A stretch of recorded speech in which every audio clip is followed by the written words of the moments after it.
السلام علیکم۔ پاک داستان میں آپ کا خیر اور خوشی کے ساتھ استقبال کرتا ہوں۔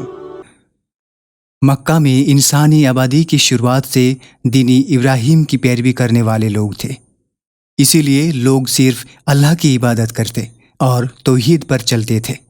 اسماعیل علیہ السلام بھی اپنے پتا ابراہیم علیہ السلام کی دکھائی ہوئی راہ پر لوگوں کو لے کر چلتے۔ دھیرے دھیرے وقت بیتتا گیا اور لوگ دینی ابراہیم سے دور ہوتے گئے، اللہ کے آدیش اور نردیشوں کو بھولتا گیا۔ لوگ اللہ کی عبادت کو چھوڑ کر بت پرستی میں جم گئے۔ پھر بھی ان میں دینی ابراہیم کے کچھ طور طریقے باقی رہے، لیکن عمرو بن لوح جو بنو خزاع سے تعلق رکھتے تھے، ان کے دور میں مکہ میں بت پرستی کی شروعات ہوئی۔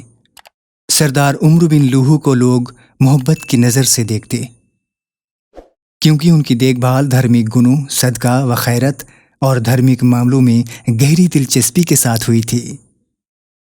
لوگ انہیں مہان بدین اور اللہ والا سمجھ کر انوپالن کرتے۔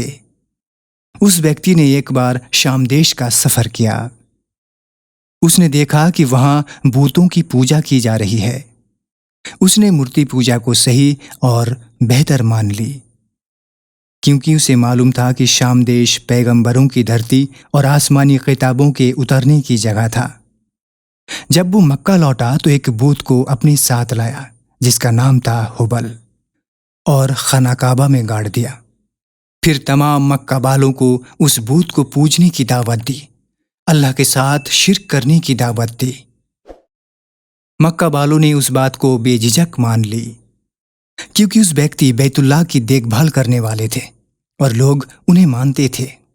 حجاز کے رہنے والے بھی مکہ والوں کو دیکھ کر بت پرستی سیکھ لی۔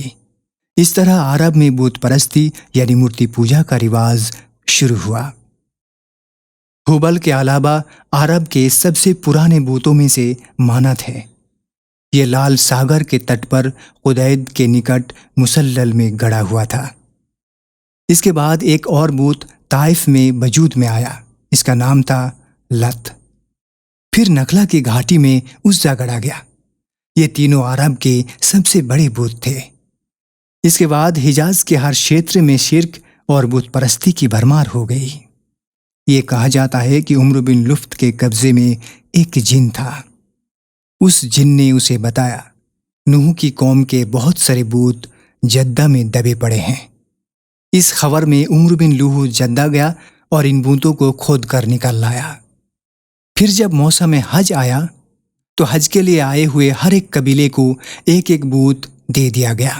ہر ایک قبیلے کو ایک ایک بت دے دیا گیا۔ دھیرے دھیرے ہر قبیلے ہر گھر میں بت پہنچ گیا۔ پھر مشرکوں نے مسجد حرام کو بھی بتوں سے بھر دیا۔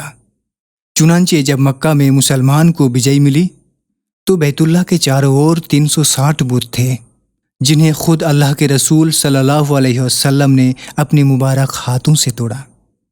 آپ رسول اللہ اپنی چھڑی سے ہر ایک کو ٹھوکر مارتے اور وہ گرتا جاتا۔ پھر آپ کے حکم سے ان سارے بتوں کو مسجد حرام کے باہر جلا دیا گیا۔ اس سمے لوگ گرو کے ساتھ بت پرستی کرتے، شرک کرتے۔ انہیں لگتا تھا کہ بے دین ابراہیم پر ہی ٹکے ہیں۔ انہیں لگتا تھا کہ ان ساری چیزیں جو کہ عمرو بن لوح لائی تھی بدعت حسنہ ہے۔ بدعت حسنہ یعنی نئی اچھی چیزیں جوڑنا۔ جاہلیت کے زمانے میں بت پرستی کا الگ الگ طریقہ تھا۔